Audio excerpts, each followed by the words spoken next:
निजाम साहब आदाब। कैसे हैं सर आप? बस मेहरबानी है रमन साहब। और कैसा मिजाज है भाई? उर्दू का इंतखाब बहुत अच्छा किया है साहब आप लोगों ने। जी इसकी सर। मुबारकबाद। जी सर। इससे पहले कि हम शुरू करें, मैं जरा ग्रुप मेंबर से तारुफ करा दूं सर का, और सर को बिल्कुल। इत्तला दे दूं कि बतौर इस ग्रुप हमने इरफान सिद्दीकी को किस तरह पढ़ा और किस तरह हमने शुरू किया। बिल्कुल। सबसे पहले तो आ, हम जिस हैसियत में शोएब निजाम साहब को जानते हैं, वो एक मारूफ शायर की हैसियत से जानते हैं, और मुझे इनके शेरों का लहजा, शेरों का मिजाज जो है मुझे बहुत पसंद आता है। जितना भी यूट्यूब पे मैसर मैं पाता हूँ, इनको जरूर सुनता हूँ। लेकिन इसके अलावा ये बात मुझे, जब मैंने सैयद मोहम्मद अशरफ का खाका जो इरफान सिद्दीकी पे है वो पढ़ा, उसमें उन्होंने कुछ खुसूसी जो खुर्द जो इस तरह से उन्होंने लिखा है कि इरफान सिद्दीकी के ये खुर्द थे लखनऊ में जिनके साथ वो अपने शब रोज गुजारते थे। तो उनमें बहुत नुमाया तौर पर शोएब निजाम साहब का नाम बार बार उस खाके में आता है। तो फिर जाहिर है हमने सर से बात की कि क्या वो इरफान सिद्दीकी के हवाले से हमारे ग्रुप से बात करना चाहेंगे, और ये सर की सरासर शफकत है कि उन्होंने इसको मंजूर किया। और सर, मैं आपकी इत्तला के लिए बताऊं कि हमने तकरीबन एक महीने से इरफान सिद्दीकी का पूरा कलाम, जो चारों मजमूए उनके जिंदा रहते हुए छप गए थे, उन चारों को हमने गौर से देखा, बिल्कुल। उसके ऊपर बातचीत की। उसके अलावा सर, उनके ऊपर सैयद मोहम्मद अशरफ का जो खाका लिखा गया है उसको हमने पढ़ा। एक इंटरव्यू इंटरनेट पर मौजूद है जो कि नैयर मसूद ने इंटरव्यू किया था इरफान सिद्दीकी को। उसमें इरफान सिद्दीकी ने अपनी जात, शख्सियत, इन सब चीजों के बारे में बहुत तफसील से बात की है। बिल्कुल। तो वो चीजें वो भी हम लोगों ने देखी। उसके अलावा शमसुर रहमान फारूकी और इरफान सिद्दीकी, इन्होंने इकबाल की तफहीम के हवाले से एक इनकी गुफ्तगू है सर जो पाई जाती है, उसको भी हमने देखा है, ये समझने के लिए कि इरफान सिद्दीकी का शेर को परखने का, शायर को समझने का इनका क्या एक तरह का कहना चाहिए फिक्र और फिलोसफी क्या थी। तो सर, इन सब चीजों के अलावा, और मुझे यकीन है कि आप अकेले जो जो चीजें हमें बताएंगे वो सब इन इन चीजों से बढ़कर होंगी, और हमारी इल्म में बहुत ज्यादा इजाफा होगा। तो सर, बिना कुछ ज्यादा ताखिर किए, मैं सबसे पहले तो आपसे ये सवाल पूछना चाहूंगा कि इरफान सिद्दीकी से आपकी मुलाकात किस तरह हुई, और वो मुलाकात का कितनी उसकी तवालत रही, कब तक वो मुलाकातें चलती रहीं, और क्या किस तरह से आप याद करते हैं उन उन मुलाकातों को सर, जब पीछे देखते हैं? जी। मैं जनाब बाराबंकी में रहता था। एक गांव है इसमें एक ही, वहां का मैं रहने वाला था। लेकिन बाराबंकी में भी मेरा एक घर था। मैं अर्ज कर रहा था कि बाराबंकी जिले में एक गांव पड़ता है, रौजा गांव। वहां कभी छोटी मोटी जमींदारी होती थी, लेकिन जब साथ में जमींदारी के बाद हम लोग किसान हो गए। खैर, वो बाराबंकी में आ गया, तो बाराबंकी से लखनऊ हमारे एक दोस्त इंतजाम मोहम्मद शेर साहब, वो अशरफ साहब के भी बहुत से दोस्त थे। तो हम उनके साथ लखनऊ आने लगे। और मैं इसमें एक ही बीए का तब तालिब इल्म था। और वो इरफ- इरफान साहब से गुफ्तगू उनकी होती थी। उनके जरिए ये वाली आसिफ साहब की दुकान के ऊपर, तो मैं तो एक जो है इंतजाम भाई के साथ वाली साहब की दुकान पे जाया करता था। और वहाँ बराबर में उनकी दुकान का नाम था मकतबे यूनो अदब। उसके बराबर में उर्दू के बहुत मशहूर अफसाना निगार आबिद सुहेल साहब की दुकान थी, नुसरत पब्लिशर। और थोड़ी दूर के ऊपर दानिश पहल होता था, जो उर्दू की सबसे मशहूर और कदीम दुकान थी। तो यहाँ हम लोगों का घूम फिर के शाफी कदवाई साहब, मैं, मोहसिन, तो हम लोग घूम फिर के इस पे एक ही इलाकों में रहते थे। और इंतजाम भाई के जरिए इसमें एक मुलाकात मेरी इसमें एक इरफान सिद्दीकी साहब से हुई। और धीरे धीरे मैं इनके ऑफिस गया, तो उनके यहाँ उर्दू की जगह खाली थी। मैंने अशरफ साहब को ये बात बताई थी कि मैं लखनऊ और आसपास में ही रहना मेरी मजबूरी है, इसलिए कि मेरी वालदा अकेली हैं। और उसमें एक ही गांव की छोटी मोटी खेती किसानी बागें जो बची कुची होती हैं, तो उनसे एक देखना होता था। माँ से एक वादा किया था कि मैं हर शनिचर को घर आ जाया करूंगा और दुशंबे को वापस जाया करूंगा। यानी दुशंबा मतलब मंडे। तो अब जाहिर है कि ये सब मसले थे, तो मैंने इरफान साहब के यहाँ एक जगह थी, इंतजाम साहब ने बात की होगी। तो मैं उनके यहाँ मुलाजमत करने लगा। उसकी परमिशन उन्होंने दिल्ली से अपने हेडक्वार्टर से हासिल कर ली थी। उसकी दरमियान में अशरफ साहब अपनी ट्रेनिंग के सिलसिले में लखनऊ तशरीफ लाए। और अशरफ साहब मोती महल हॉस्टल में रहते थे, लेकिन मेरी याददाश्त इतनी है, ये 45 पुरानी बातें हैं जनाब। तो अशरफ साहब, हम दोनों नौजवान थे। अशरफ साहब थोड़े बड़े होंगे, शाफे थोड़े से छोटे होंगे, प्रोफेसर शाफे कदवाई जर्नलिज्म में, ये रूमाना और ये सब आरफा खानम शेरवानी, ये सब उनकी स्टूडेंट है, वगैरह वगैरह, बहुत सी स्टूडेंट होंगे। तो खैर अशरफ साहब उसमें एक ही यहाँ ट्रेनिंग के पीरियड में, जाहिर है कि हम लोग, अशरफ साहब जैसा एक बहुत अच्छा अफसाना मिल गया, उनको लिए लिए फिरते थे। कभी यहाँ, कभी यहाँ अनवर साहब साहिबा की छत पे नशीर, कभी अख्तर अजम मोहसिन साहिबा के यहाँ नशीर, कभी इसमें एक जो है उर्दू एकेडमी में नशीर। तो ये इसमें एक ही गोया पहला तासुर या पहली मुलाकात जिसका आपने हवाला दिया, मैं यहाँ पर खत्म करता हूँ इस बात को कि साहब अशरफ साहब भी उस दरमियान में लखनऊ में थे। और सैयद मोहम्मद अशरफ साहब की ये फूफा होते हैं, मतलब ये कि इरफान साहब। और जाहिर है कि उनकी कुर्बत खानदान के हवाले से मुझसे बहुत ज्यादा थी, लेकिन शख्सी हवाले से वो चूंकि ट्रेनिंग के बाद अपने पोस्टिंग यहाँ वहाँ वो भागते दौड़ते रहे, मैं इसमें एक नहीं भागा दौड़ा। मैंने एमए किया, पीएचडी की, तो मैं तो लखनऊ रहा। तो मैं अशरफ साहब की बनिस्बत इसमें कि इरफान साहब को करीब से जानता हूँ। बुनियादी बात इतनी है। जी सर। सर, आपकी मुलाकातों का सिलसिला सर ये कितने बरस तक रहा सर, और क्या आपकी को क्या क्या यादें हैं सर आपकी इरफान सिद्दीकी से जुड़ी हुई, जब आप पीछे मुड़ के देखते हैं सर, किस तरह के वो शख्स थे, और भी जो आप बताना चाहें। साहब वो एक शीशे की तरह इंसान थे। यानी उनका चेहरा, उनके गुस्से या उनकी उसमें एक ही नाराजगी का गम्माज होता था, दिखाई पड़ती थी उनके चेहरे पर। कि पता चल जाता था एक बार उनको देखने से कि ये शख्स नाराज है, खुश है या खफा है। एक तो इतनी शफाफियत थी, इसलिए आईने में नहीं होती है कि साहब उसमें कि आपको पता चलता है कि सामने आईना रखा है, आपको अपना चेहरा नजर आता है, आपको पता चलता है कि साहब इस चेहरे में, आपके चेहरे पे कितने दाग हैं, आईने में दिखते हैं आपको, हमको भी दिखते हैं जनाब। तो इरफान सिद्दीकी के अंदर इतनी शफाफियत थी, इसके लिए कोई हिंदी में बहुत अच्छा लफ्ज होगा, मैं इसमें एक ही शायद ना बता पाऊं, खैर खैर, लेकिन ये कि मफहूम तक आपकी रसाई हो जाएगी मेरे जुमले। तो मैं यार ये कर रहा था कि इरफान साहब का रवैया इसमें कि ऑफिस में किसी के साथ गुस्सा करने का नहीं था, लोगों की मदद करते थे। लेकिन उनकी एक अजीब बहुत दिलचस्प आदत थी। मसलन मैं अगर शहरियार साहब उनके दोस्त थे आ गए, तो अब ऑफिस गोया ऑफिस नहीं रहा, अब वो डाइनिंग रूम में तब्दील हो गया, बाहर चपरासी बैठ गया, कोई अंदर नहीं आएगा। और फिर वो एक ड्राइंग रूम में तब्दील हो गया तो शायरी हो रही।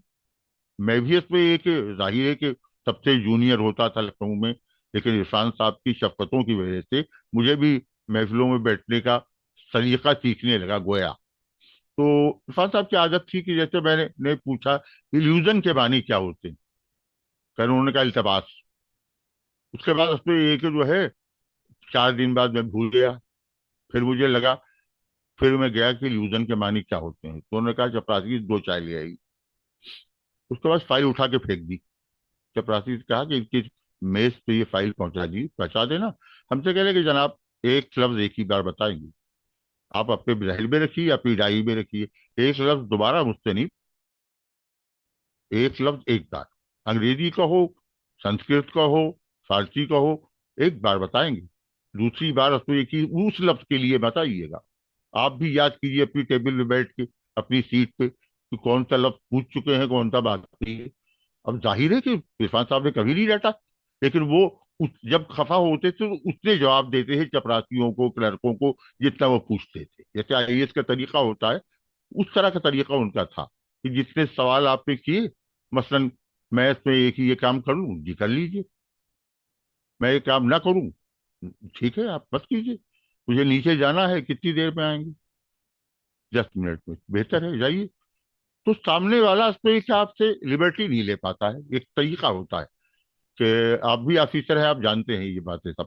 तो ये एक तरीका होता है जनाब कि हम सामने वाले को कितनी कितनी लिफ्ट देते हैं, अपने कितना करीब आने, मतलब आप चाहते हैं कितना करीब आए, जब इजाजत नहीं देना चाहते तो करीब नहीं आ सकता। ये मैंने इरफान साहब से सीखा। मतलब ये मुश्किल फन था, लेकिन मैंने इरफान साहब से सीखा। और जी, वो बहुत ही नफीस इंसान थे भाई। मतलब एक एक कपड़ों से लेके गुफ्तगू में। और ये कि इरफान साहब भी जितना पढ़ा था, हमको लगता है आज के बड़े बड़े प्रोफेसर भी अलग अलग सब्जेक्ट की भी शायद मिलके उतना नहीं पढ़ते। इरफान साहब ने अंग्रेजी मतलब बहुत अच्छी उनकी थी।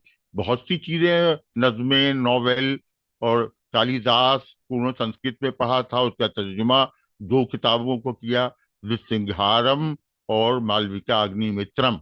ये अब नायाब हो गई हैं, शायद लखनऊ में भी किसी के पास ना हो, नैयर साहब की लाइब्रेरी में हो तो हो, या अशरफ साहब के पास हो तो हो। मुझे याद नहीं आता है कि कई लोगों से मैंने बात की तो उनको पता भी नहीं है कि इरफान साहब का कालिदास पे कितना बड़ा काम है। और फारसी जाहिर के शाहनामा इस्लाम, उर्फी, और उसमें एक हाफिज सादी।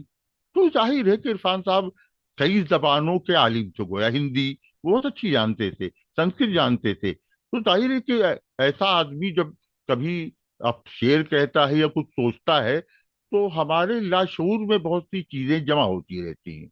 हमें पता भी, रमन साहब, पता नहीं होता है कि हमारे लाशूर में कितनी चीजें जमा हो गई हैं।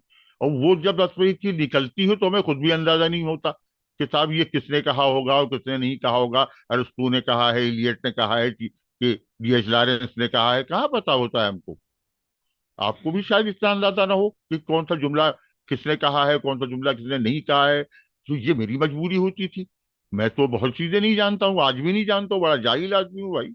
मगर ये कि इरफान साहब जैसे बड़े आदमी के साथ रहने का, मतलब ये जिसे कहते हैं, तौफीक मुझे हासिल हुई। अ, जी सर। सर इसी सिलसिले में एक बात है, अदबी बात नहीं है। इरफान सिद्दीकी के साथ सर आप ऑफिस के अलावा बाहर भी आप लोग जाते होंगे सर, उनकी पसंदीदा कुछ जगहें आप बताएंगे लखनऊ में क्या थी? जैसे वो बालाई लेने के लिए रुकते थे घर जाते वक्त, या इसी तरह कोई होटल्स उनके, ऐसी जगह कुछ पसंदीदा हो सर जिनकी, ताकि हम उनकी निगाह से लखनऊ कभी जाएं तो सर हम देख सके कि ये चीजें उनको पसंद थी। देखिए साहब, चीजें बहुत तब्दील हो गई हैं, लेकिन मैं कोशिश करता हूँ। ये बात बिल्कुल सही कहते हैं आप, बालाई इस पे कि जो है वो लेते थे। प्रकाश कुल्फी, इंडिया कुल्फी हाउस जो है वो इंडिया कुल्फी हाउस नहीं होता था। ये चाय का अब्दुल्ला होटल होता था। तो प्रोफेसर शाफे कदवाई साहब, उस जमाने में शाफे कदवाई थे। खैर, तो हम शाफे वहाँ अक्सर अपने मोहसिन कभी आ जाते थे। एक नदीम साहब है जो सियासत की नजर हो गए, खैर वो मिनिस्टर वगैरह हो गए, पता नहीं क्या हो गए। खैर वो हम लोग उस पे बैठ साहब वो खड़े होते थे भाई वहाँ। तो इरफान साहब वहां तक आते थे, हम लोग एक ही रिक्शे से आते थे। आप हैरत करेंगे कि इरफान साहब मेरे ऑफिसर होते थे, लेकिन रिक्शे पे बैठने के बाद वो मुझसे पूछते थे सिगरेट तो नहीं खत्म हो गई। मतलब ये अजीब व गरीब रिश्ता था। मैं खुद मतलब बयान करना मेरे लिए बड़ा मुश्किल है कि रिश्ता क्या कहलाता है। मतलब ये क्या मेरे लिए बहुत मुश्किल होता है। नैयर मसूद साहब, शहनशाह मिर्जा साहब, अनीस अशफाक साहब। अब ये उस जमाने में, मतलब ये कि नैयर साहब का घर और शहनशाह मिर्जा जो है वो बड़ी मरकजी शख्सियत हासिल की। उन्होंने कम लिखा, लोग उतना नहीं वाकिफ हैं। लेकिन नैयर साहब के भाई अजहर मसूद साहब, और ये अनीस साहब एक जमाने में, और ये सब उर्दू एकेडमी में जमघटा गोया लगता था। और नैयर साहब का घर तो बस यूं समझिए कि हम लोग, इरफान साहब का, हमारा शमसुर फारूकी साहब यहीं थे, असलम महमूद साहब वहीं थे, इसमें कि रेलवे में डीआरएम। और ये हमारे शमसुर फारूकी साहब पीएमजी हुआ करते थे। नैयर मसूद साहब के घर सब इकट्ठा होते थे, आबिद सोहेल साहब। और ढाई ढाई तीन तीन बजे तक बहसें होती रहती थी जनाब। और उसमें एक ही 2:30-3 बजे शमसुर रहमान फारूकी साहब ये कहते थे कि नैयर साहब ये चौकी पड़ी है क्या, मुझे एक चादर मिल जाएगी? अब टाइम ही कितना रह गया है भाई, यहीं पड़ जाते हैं। तो नैयर साहब कहते थे कमाल करते हैं साहब आप। अब बेड है इसमें, वहां क्यों नहीं है इसमें एक लेटेंगे। अरे साहब वक्त ही कितना बचा है। जेब गौरी साहब कानपुर से आते थे, इनके साथ एक साहब आते थे, प्रोफेसर अबुल हसन नकवी साहब, बहुत अच्छे शायर हैं, बहुत मुनफरिद लबुल लहजे के शायर। खैर, तो देव गौरी जाहिर है कि अपनी पैकर तराशी और बहुत शदीद रंग और फारूक किताबें छापा भी बहुत देव साहब को दोस्त होते थे। और देव साहब का पहला मजमुआ आया जर जरखेज, लेकिन साहब उनके हौसले की दाद देनी पड़ेगी जेब गौरी साहब की, कि नैयर मसूद और फारूकी साहब ने, नैयर मसूद ने खासतौर से उसका इंतखाब किया। अच्छा, नैयर मसूद ने शायरी भी की है, किसी को नहीं पता, अशरफ साहब को भी नहीं पता। ये इस पे एक अरूज तो बहुत अच्छी जानते थे, ये भी इस पे एक अशरफ साहब को नहीं पता होगा, हमको भी नहीं पता था, लेकिन हमको धीरे धीरे पता चला। अच्छा, पता यूं चला है, एक वाकया सुनिए। जेब साहब के इंतकाल के बाद मैं इसमें एक ही मैंने कुछ शेर कहे, तो दो शेर मैं पेश करता हूँ रमन साहब, वो मुझे याद आ रहे हैं। जी सर, इरशाद। हाँ, तो यूं था उसमें एक कि तेरे सिवा किसी पर भी देती नहीं है जेब, तेरे सिवा किसी पर भी देती नहीं है जेब, दस्तारे तो बहुत है मगर सर नहीं रहा। वाह अच्छा, वाह दूसरा वाह। शेर, हाँ दूसरा शेर ये था कि बस एक खबर सुनी थी कि महसूस यूं हुआ, बस एक खबर सुनी थी कि महसूस यूं हुआ, कुछ था जो मेरे सीने के अंदर नहीं रहा।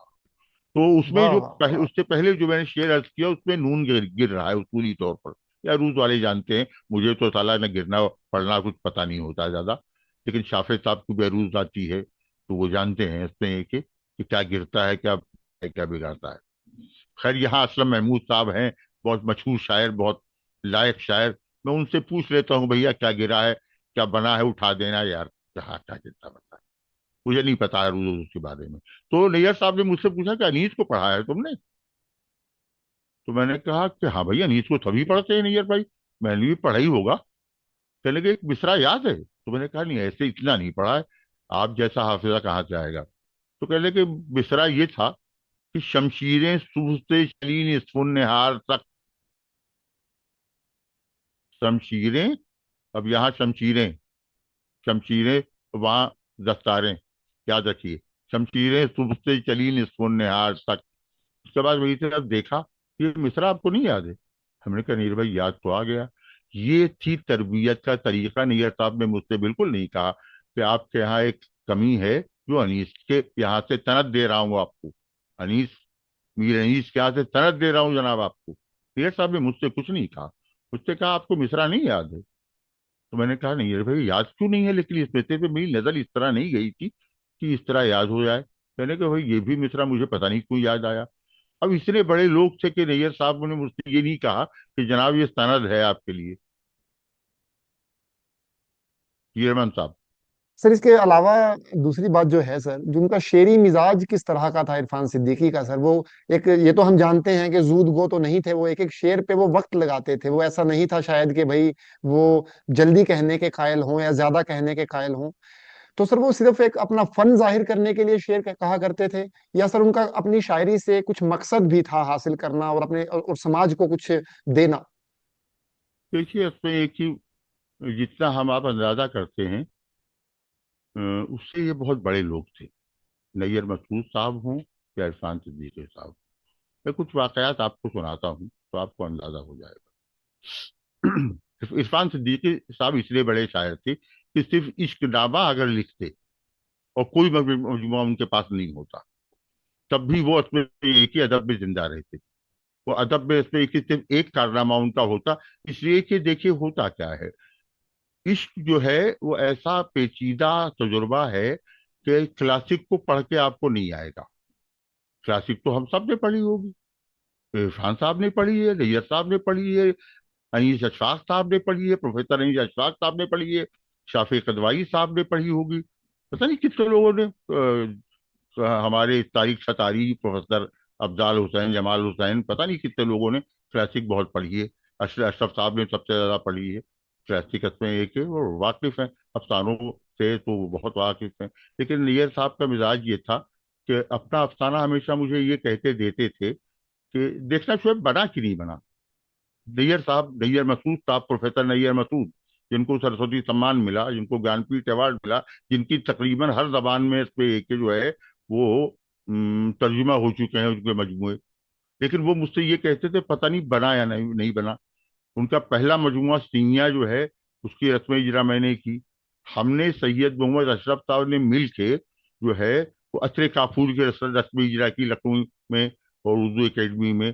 और ये वो लखनऊ था जिसको आप जिक्र कर रहे थे कि हम लोग शाफे, हम, प्रोफेसर आरिफ अयूबी मरहूम, और इस तरह के चंद दोस्त साइकिलो स्टाइल पे दावत में एक अदद मोटरसाइकिल थी प्रोफेसर अयूबी के पास। तब वो प्रोफेसर अयूबी नहीं थे भाई, अयूबी के पास। तो पूरे शहर में बढ़ जाते थे, और सारे लखनऊ के अहम शोरा, अहम अदवा, हम लोगों की छोटी छोटी दावतों पे वो चले आते थे, जिसमें 25-25 रुपए हम लोग चंदा करते थे आपस में। ये वो जमाना था। और उस 100 रुपए में इतने शानदार प्रोग्राम होते थे कि अब शायद मेरा ख्याल है कि मैं तस्वुर भी नहीं कर सकता किसी शहर में ऐसे प्रोग्रामों की। इसलिए कि लोग बहुत बड़े बड़े थे। इसमें जब इतने बड़े लोग हों तो इसमें किसी तकल्लुफ की सिर्फ चांदनी बिछी हो, चंद तकिए लगी हो, तो लोगों के चेहरे दमकते रहते थे जनाब। वो इसमें एक ही, वहां कोई स्टेज दमकाने की चमकाने की जरूरत ही कहाँ होती थी। ये मसला होता था। इरफान साहब उसमें एक ही इतना पढ़ते थे, इतना पढ़ते थे कि उनको खुद नहीं अंदाजा होता था किस तरह कह रहे हैं, क्या कह रहे हैं। और शेर इतना मुनफरिद होता था कि हम सब हैरान परेशान कि इरफान साहब ने ये शेर कहाँ से कहा। होता क्या है, आप धीरे धीरे जब इस उम्र में आए हैं, अभी आपको बहुत शेर सुनाऊंगा, वो परेशान मत होइएगा। अभी आपको मैं बहुत शेर सुनाता हूँ, लेकिन मसला ये होता था कि पता ही नहीं चलता था। इश्कनामा इस तरह वजूद में आया कि एक दिन हम लोग नैयर मसूद के यहाँ बैठे हुए थे जनाब। तो बातें ही निकली। बेतकल्लुफ दोस्त थे, उसमें सबसे जूनियर हम थे, जो मैं शर्मा रहा था। और इरफान साहब, असलम महमूद साहब, और ये सब लोग अपने एक के बैठे इरफान साहब से बातें कर रहे थे। तो नैयर साहब ने हंसते हुए कहा कि ऐसा लगता है आजकल के शायरों को पढ़ के कि इन बेचारों ने औरत ही नहीं देखी। तो वो जाहिर है कि असलम महमूद और इरफान साहब और नैयर भाई के दरमियान की गुफ्तगू थी। मैं, मुझे तमाशाई मानिए आप, कि मैं तो वहां तमाशाई था। इसलिए कि बैठने की इजाजत मिल गई थी, ये बहुत बड़ी बात थी। तो इरफान साहब ने कहा, हाँ यार भाई, मसला तो नहीं साहब है। तो हमारी क्लासिकल शायरी में तो जाहिर है कि कालिदास ने नक्श नक्श लेके इसमें एक सरतकत पे एक ही जिक्र किया है। कालिदास को अगर आप पढ़ेंगे तो आपको अंदाजा होगा। सिर्फ नृसिंहार पे एक ही जो है तर्जुमे से आपको अंदाजा हो जाएगा। मालविका का अग्नि मित्रम वगैरह छोड़िए, और वो सब बाकी चीजें छोड़ दीजिए। उसको पढ़ के कालिदास को अंदाजा हो जाता है उस शख्स की अजमत, कि वो जंगल से ही तस्बीह उठा रहा है, कहीं से नहीं ला रहा है। वो सारी तस्बीहात उसी जंगल से उठा रहा है। उसको कहीं आने जाने की जरूरत ही नहीं पड़ रही है। वो उसमें एक ही जंगल से बाहर उसमें कदम नहीं रखता है। और हमारी, मतलब अदबी तारीख का इतना बड़ा नाटककार, इतना बड़ा उसमें ड्रामाटिस्ट, तो ये अजमतें इसमें कि इतनी आसानी से नहीं हासिल होती। इरफान साहब ने पढ़ा बहुत था, अंग्रेजी से टीएस इलियट से लेके मैं आज कर चुका हूँ डीएस लारेंस तक, सबको पढ़ा था। फारसी में उन्होंने तो पढ़ा था, हिंदी के बहुत अच्छे इसमें के अदीबों से, शायरों से वाकिफ थे। तो ये मसला होता है। मसला ये होता है कि आपके लाशऊर में कितनी चीजें जमा हो रही हैं, ये तो पता भी नहीं होता रमन साहब हमको, आपको। और ये बहुत बड़े लोगों का जमाना था भाई। मतलब ये कि अभी इससे अंदाजा कीजिए कि एक दिन में बैठा मिर्जा जाफर हुसैन साहब, जो लखनऊ पे अथॉरिटी माने जाते हैं, तो वो शैचा मिर्जा की जब तनख्वाह मिलती थी तो वो अपना थोड़ा मिर्जा साहब की खिदमत उदमत कर देते थे अपने हिसाब पर। खैर, तो वो पहुंचते थे तो उनकी आंखें रोशन रहा, भाई क्यों तकल्लुफ करते हैं आप लोग भाई, बच्चे हैं, ये सब क्या तमाशा लगा रखा है। तो मिर्जा साहब कहते थे, नहीं मिर्जा साहब, आपके हाथ खाली हाथ आना जरा सा मायूस सा लगता है। कहते थे कि बच्चे हैं भाई, आप लोग क्या करते रहते हैं। खैर, मिर्जा साहब बैठ जाते थे। तो एक दिन मैंने मुजर्रफ साहब, एक साहब होते थे मुहज्जब लखनवी के साहबजादे, वो मेरे मिलने वाले थे। तो उन्होंने कहा कि शोएब शोएब साहब एक मेरे घर पे नसीब, तो मैंने हाजिर होता हूँ साहब। तो वो घड़ौचियों पे घड़े रखे, बेले के उसमें एक ही फूल लगे हुए, और सफेद चांदनी, रोशनी का कोई इंतजाम नहीं, चांदनी रात, तो बड़ी ख्वाबनाक सी लगी मुझे। मैं तो ये तस्वुर भी नहीं कर सकता था कि ऐसा भी हो सकता है जनाब। तो ये सब उसमें एक, तो बाहर निकला तो बड़ा मबहूत सा था, हैरत ज़दा था। किताब ऐसे भी होता था कि मतलब ये कि चांदनी रात। तो मैंने यगाना पे काम किया था, रमन साहब। तो इसलिए मैं थोड़ा सा लखनऊ से वाकिफ था। यानी यगाना की नजर नजर से ही मैंने लखनऊ देखा था, जो लखनऊ मुझे नहीं नजर आया। अब हैरत होती है कि हम और अशरफ साहब जिस नजर से लखनऊ को देखते हैं वो दूसरों को नजर नहीं आता। मतलब देखिए, अब जो आप देखेंगे लखनऊ, वो शायद आपके बच्चों को नजर ना आए। ये जनरेशन गैप होता है। इसमें हम ये नहीं कह सकते कि हमारे बाद आने वाली जनरेशन जो है वो लायक नहीं है, वो हमसे ज्यादा लायक होगी। लेकिन हम लोग मादी की तरफ घूम घूम के देखने के आदी बहुत होते हैं, इसलिए कि हमारे पास सबसे बड़ा सरमाया मादी होता है हमारा। तो हमारी मजबूरी है साहब कि हम घूमते रहते हैं उधर बार बार। क्या ऐसे होता था, बैलगाड़ी में चलते थे साहब, बैलगाड़ी की एक लीक होती थी साहब, और पता नहीं इसमें क्या क्या इक्का होता था। अब इक्के का एक वाकया सुनिए साहब, अशरफ साहब को जी याद होगा, मुझे भी बहुत याद है, मेरा हाफिजा इत्तेफाक से मेरे लिए अजाब हो जाता है कभी कभी। मैं अपने हाफिजे से कभी कभी घबरा जाता हूँ। एक बार ऐसा हुआ जनाब कि लखनऊ से हम लोगों ने प्रोग्राम बनाया बाराबंकी का, कि बाराबंकी में एक अफसाने की नशिश की जाए। तो सैयद मोहम्मद अशरफ, आयशा बाजी और मसरूर बाजी, मोहसिन साहब शाफे, शाफे कदवाई साहब, हाँ, हम लोग अपने एक ही बाराबंकी के लिए निकले। खुमार साहब के यहाँ गालबन ये नशिश थी, इसलिए कि खुमार साहब से मेरी बात हुई थी, तो वो पहले कुछ समझे को नहीं समझे, एक नशिश आप क्या करना चाहते हो? हाँ बेटा, क्यों नहीं, आप नशिश करें। थोड़ी देर बाद उनको मालूम अफसानी नशीद बहुत शरीफ आदमी थे, उन्होंने कहा हाँ बेटे अफसानी की नशीद करिए, उसमें क्या दिक्कत है। तो पहले मुझे अंदाजा हो गया था कि पहले वो समझ रहे थे कोई शरी नशीद वगैरह होगी।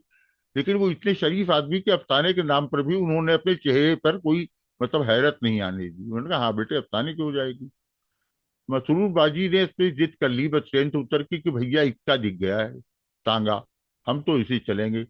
हमने इसमें एक बहुत समझाया कि बाजी उल्टी सीधी सड़कें हैं, कहाँ इसमें एक ही इक्का टांगा आप। कहें कि बहुत जमाना हो गया है साहब, मैं तो अशरफ भाई से हमने कहा भैया जब संभालिए, उन्होंने कहा हमसे नहीं होगा कुछ। हमने कहा बैठिए साहब देखा जाएगा, अल्लाह मालिक है, जो कुछ होगा हम लोग। भैया आधे रास्ते में वो घोड़ा जो है रपट गया। पता नहीं रपटना आप जानते हैं कि नहीं, स्लिप कर गया यार। अब ये कि एक तरफ मैं हमने अशरफ साहब से कूदिए जनाब, तो एक तरफ से उन्होंने कंधा लगाया, एक तरफ से हमने घोड़ा खड़ा हो गया। तो अशरफ साहब के बारे में किसी ने लिखा भी था कि एक जमाने में इन्होंने इसमें एक अफसाने को कंधा भी लगाया तो घोड़े को इक्के को भी। ये अशरफ जाने यार, वो हमारा मसला नहीं। तो यूं था मामला कि ये अफसानों को भी इसमें कंधा अशरफ साहब ने लगाया था। जिनका अफसाना बहुत मशहूर है, डार से बिछड़े, तो उस जमाने में छपा था गुफ्तगू में, अली सरदार जाफरी निकालते थे, बहुत मशहूर रिसाला हुआ करता था। तो उसमें खास, और कुछ से पहले भी छप चुका था, खास नंबर में उसके छपा था। तो अशरफ साहब से मिलने से पहले हम सब लोग डार से बिछड़े पड़ चुके, यानी लखनऊ में अफसाना पहले पहुंचा, अशरफ पहुंचे बाद में। यूं हुआ जनाब। तो आप शायरी के बारे में क्या पूछ रहे थे, मैं भूल गया। जी जी सर, हाँ मैं सर पिछले एक तो बात ये थी कि शेर कहने से उनका मकसद क्या होता था इरफान सिद्दीकी का, सिर्फ अपना एक फन को तेज करने का था, या कुछ समाज में या खुद के लिए कुछ मैसेज भी था जो उनकी शायरी से देना चाहते थे? एक बात तो ये है सर। और इसी में जोड़ के सर एक बात ये है कि हमने सुना है सर इरफान सिद्दीकी मुशायरों में बहुत कम जाते थे, सिर्फ नशिस्तों वगैरह में पढ़ना पसंद करते थे। तो सर इसका क्या सबब है सर, और इसके बारे में उनके क्या तासुरात थे? इन दोनों बातों को जोड़ के सर आप बताइए, शुक्रिया। हम्म, देखिए साहब, नशिस्तों में बहुत अच्छी शायरी होती है अपनी सर अगर पसंद। नशिस्तों में बहुत अच्छी शायरी मुमकिन है, होती थी, हमारे पसंद के इसमें के सामीन होते थे। मुशायरे में तो हम लोग बारे बांधे जाते थे, यानी जैसे शहरियार साहब लखनऊ आ गए, इरफान साहब के घर रुकते थे। अब शहरियार उर्दू एकेडमी में उस जमाने में अंजुम मलियाबादी साहब एग्जीक्यूटिव मेंबर होते थे, और वो तकरीबात कमेटी के भी थे, वो मेंबर वगैरह। तो वो, उनकी बेटी को मैं पढ़ाता था साहब। उस बेटी का इंतकाल हो गया, जमाने पहले की बातें बता रहा हूँ, एक अच्छा नाम था। तो अंजुम साहब ने मुझे एक लिफाफा देने की कोशिश की महीने के आखिर में, तो मैंने कहा अंजुम अंकल, जब आपने कहा था मुझसे कि छोटी बहन को पढ़ा दीजिए, तो लिफाफा कहाँ से बीच में आ गया, इसका क्या मतलब हो सकता है? हमने कहा इसे वापस लीजिए, या तो कल से आना बंद। तो उन्होंने कहा नहीं नहीं, आप बेटे आए, करो लिफाफा वापस। लेकिन उन्होंने उसको कंपनसेट करना शुरू किया दूसरे तरीके से, कि जो भी सेमिनार हो रहा है, जो भी मुशायरा है, उसमें शुएब जबरदस्ती पीले पड़े हैं। एक वो अंजुम साहब के 3,000 रुपये मिलेंगे, उस जमाने में 3,000 का आप तस्वुर कर सकते हैं, बहुत बड़ी रकम होती थी। तो इरफान साहब को भी जबरदस्ती कि इरफान भाई, हमारी इज्जत का सवाल है, इसमें नाम नोट कर दिया है। हमने अच्छा साहब। तो शहरियार, अब एक वाकया सुनिए, एक मुशायरे में शहरियार साहब, इरफान साहब, मैं, तो मैंने खैर भैया अपने 3,000 रुपये से मतलब, मैंने शेर और पढ़े, आके बैठ गया। हर बुरे शेर पे इरफान साहब अजीब अजीब मुंह बना दे, लाहौल बिला कुव्वत, लाहौल बिला कुव्वत। तो शहरियार ने मुझसे पूछा, शाफे भी थे मेरे साथ, प्रोफेसर शाफे कदवाई। तो शहरियार साहब ने मुझसे पूछा कि शोएब, चाय पियोगे? मैं हड़बड़ा गया कि सब रविंद्रालय में मुशायरा हो रहा है, चाय पियोगे? तो मैंने कहा शहरियार साहब, आपको ख्वाहिश है? कहने के जाहिर है, ख्वाहिश न होती इधर को करता। तो हमने कहा चलिए, इरफान भाई भी उठे, हम भी उठे, शाफे साहब भी उठे, सब लोग आ गए ठेले पे। बाहर ठेला लगा था। तो हमने शहरियार साहब की तरफ गौर से देखा, कहले हाँ यहीं पियेंगे, यहीं। हमने पीजिए साहब, 4 चाय का ऑर्डर दे दिया गया। तो अब वो शहरियार साहब मेरी तरफ मुखातिब हुए, कहने के शोएब, तुमको कोई पकड़ के लाया है? तो मैं एक कदम और पीछे हट गया, मैंने कहा मुझे कौन लाएगा भाई? अब कहने के आपको कि कितने पैसे मिलेंगे? मैं 3,000। तो के कोई पकड़ के नहीं लाया ना? हमने कहा शहरियार, तो कैसी बातें करते, साला मुझे कौन पकड़ के लाएगा? तो कहने लगे कि फिर अगर आपको नहीं पसंद है ये मुशायरा तो आप आए क्यों? वो मुखातिब इरफान साहब थे जनाब, शोएब निजाम नहीं थे। शोएब निजाम की हैसियत ही क्या थी? तो उन्होंने कहा आपको अगर नहीं पसंद है तो मुशायरे में आए क्यों भाई? तो पकड़ा के तो नहीं लाया है, आपको पेमेंट कर रहे हैं। ऐसे ही पूरे हिंदुस्तान में मुशायरे होते हैं। आज के बाद तय कर लीजिए, तो जाइए या ना जाइए, इसमें किसने रोक पकड़ लिया आपको भाई? अरे शहरियार साहब, तो हमने कहा हाँ कहने एक बात और समझ लीजिए कि जब तारीफें की जाए तो खुश होना चाहिए, यकीन कभी ना कीजिएगा। जो यकीन करते हैं वो बहुत सलीके को लोग नहीं होते। खैर। जी रमन साहब फरमाया। जी रमन साहब, सर जी मैं सर। हाँ फरमाएं। तो सर इसी इसी हवाले से सर आप कह रहे हैं कि नशिस्तों में चूंकि पसंद के लोग होते थे तो शेर अच्छे से सुने जाते थे, इसलिए नशिस्तों में जाना ज्यादा खुशगवार लगता था मुशायरों की बजाय। जी बिल्कुल। देखिए होता क्या है कि इरफान साहब बहुत बहुत गैरतमंद आदमी थे। और वो इरफान साहब का अपना तरीका था कि अगर कोई बड़े से बड़ा रिसाला, यानी शपून, सब शमसुर रहमान फारूकी से उनकी दोस्ती बहुत बाद में हुई, शपून में भी इरफान साहब अपनी गजल नहीं बेचते। सौगात में और शपून में वो बहुत बाद में भेजा। हाँ, अशरफ साहब ने कोशिश की होगी, वो फरहत एहसास ने। तो दायरा एक रिसाला निकलता था, असद बदायूनी निकालते थे अली का। तो अशरफ साहब और उसमें फरहत की भी कोशिश शामिल थी। इन लोगों ने मिल के दायरे में इरफान साहब के ऊपर कुछ एक गोछा निकलाया। तो अब शायद बहुत कम लोगों के पास दायरे भी होगा, या उसका नाम भी शायद अब नए लोग न जानते हो। शाफी जानते हैं, अशरफ साहब जानते हैं, और अलीगढ़ के पुराने लोग जानते हैं। और तो वो 15-15 कापियां वो असद हम लोगों को भेज देते थे कि भाई इसके पैसे भेज देना जनाब। वो इस तरह रिसाला निकलता था। उसमें इरफान साहब के ऊपर इब्ने फरीद साहब ने नए कसीदे के ऊपर, जहां तक मेरा हाफिजा काम कर रहा है, फरहत एहसास ने लिखा था, और कई लोगों के मदामीन उसमें शामिल थे। ये था तो एक बहुत जमाना है यार। अब तो मुझे ये सनवन बताना वाले मेरे लिए बड़ा मुश्किल हो जाएगा। 80 के आसपास, या 80, हाँ 80 के आसी पास का ये सब जमाना है, सन 1980 के आसपास। ये इरफान साहब उसमें एक चीज, इतना वो खुद कहते थे, बड़ा पुरस्कार अमल होता है शायद। उसके बारे में बताना तो उससे भी बुरा असरार है, इसलिए कि उसमें इतना जादू छिपा होता है कि आपको पता नहीं होता है कि आप शायरी किस तरह कर रहे हैं, कैसे कर रहे हैं। और इरफान साहब कुछ शोहरतों औरतों से कोई मतलब उनका होता होता नहीं था। उन्होंने शायद कहीं लिखा भी है, तो शेर मुझे जहन से निकल रहा है। वो शेर इस तरह का था कि भाई दो चीजें में से एक चीज मिल सकती है, या तो आप उसमें एक जो है अपने फन की दाद ले लीजिए, या शोहरत हासिल कर लीजिए। दोनों एक साथ नहीं मिलती। दो एक चीजें नहीं मिल सकती हैं किसी कीमत पर, एक ही चीज आपको हासिल होगी। तो इरफान साहब ने वो हासिल करने की कोशिश की तो उन्हें हासिल करना चाहिए था। उन्होंने इसमें की ये बिल्कुल कोशिश नहीं की। वो चाहते बहुत आखिर में वो दुबई और कहाँ कहाँ कुछ मुशायरों में जाने लगे थे, लेकिन उससे पहले वो बिल्कुल नहीं जाते थे, पसंद भी नहीं करते थे। और एक बार पुरस्कार ने हैदर आई रामलाल के यहाँ, देखिए बात लखनऊ की हो रही है, तो वहाँ वहाँ जा रहे हैं हम लखनऊ में। तो हाँ, उनके बराबर में एक कुर्सी रख दी गई कुदरत हैदर की। रामलाल साहब ने उनको राजी कर लिया। तो अशरफ सब लखनऊ में नहीं थे, कहीं और ये कमिश्नर विजिटर हो गए थे। तो सब लोग दौड़ दौड़ के फोटो खिंचवा रहे थे साहब। मेरी बड़ी ख्वाहिश थी कि मैं कुदरत हैदर साहिबा के साथ फोटो खिंचवा। लेकिन साहब इरफान साहब इतनी बार लाहौर पढ़ रहे थे, इस कदर लाहौर पढ़ रहे थे कि साहब फोटो सेशन बना दिया। लाहौर हुकूमत किसी अदीब से अदब के बारे में बात करते हैं कि फोटो खिंचवाते हैं। मैं अब पे जी दबाए कस बताया बैठा हुआ हूँ कि साहब फोटो कैसे खिंचवा लूं इरफान साहब इतना बड़ा बड़ा। हम भी हाँ में हाँ मिला रहे हैं कि जनाब बिल्कुल सही कहते हैं इरफान भाई। वो तस्वीरें खिंचवाने का क्या तुक है? वो तो हैदर पढ़ने की चीज है भाई, तस्वीर से क्या मतलब है? अब मगर ये कि मेरे दिल पे क्या गुजरी होगी इस पे कि रमन शायद तुम थोड़ा बहुत महसूस कर सको। मैं नहीं जानता तुम कितना महसूस कर पाओगे। चलो। तो सर आपकी बातों से सर ये जाहिर होता है जैसे इरफान सिद्दीकी नाराज रहते थे अपने अहद में, जिस तरह की शायरी हो रही है या जिस तरह की कदरें लोग जाहिर करते थे मुशायरों में या मिलने जुलने में आपस में, उनका कुछ और विजन था कि कुछ और होना चाहिए सर, ऐसा था। नैयर मसूद साहब अपने घर से निकले नहीं। इरफान सिद्दीकी साहब उसमें के दोस्तों को में इतने महदूद लोग थे कि आप हैरत करेंगे। पहली बार इरफान साहब मेरे साथ कि नैयर भाई के घर पे हम लोग नशिस्तें किया करते थे जनाब। तो उसमें शाफे साहब, अनीस अशफाक साहब, वकार नाथी साहब, मसूद साहब, उस्मान गनी साहब, तसव्वुर जैदी साहब, यानी ये बड़ी हस्तियां लखनऊ की थी उस जमाने में। तो नशिस्तों का इंतजाम हम लोग करते थे, चाय बिस्किट नैयर भाई के जमीन।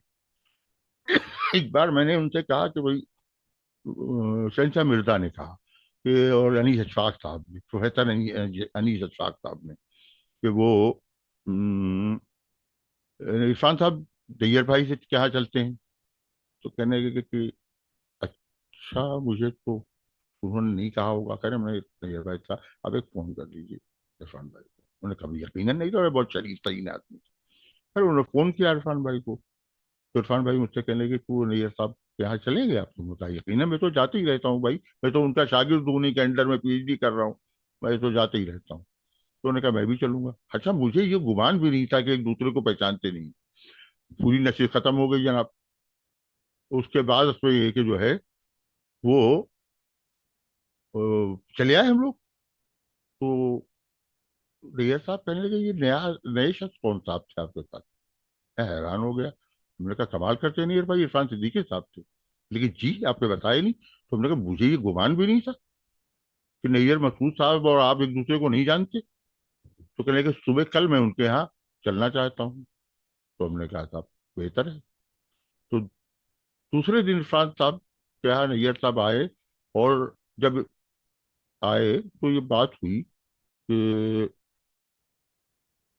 इरफान साहब जब नैयर साहब के यहाँ गए थे तो चाय की का सेट जो है, चाय का सेट जो है वो उस पे एक ही बहुत अच्छा था। तो नहीं साहब, इरफान भाई ने कहा होगा कि आपका चाय जो है वो टी सेट बहुत अच्छा है। तो उसी का एक दूसरा चाय का जो है सेट लेके वो झोला लटका के नैयर भाई चलते थे, उस झोले में चाय का वो एक निकाल के रख दिया मेज पे। साहब क्या है? तो कहने लगे नहीं साहब, वो आपने तारीफ की थी उसी का दूसरा सेट मिल गया मुझे।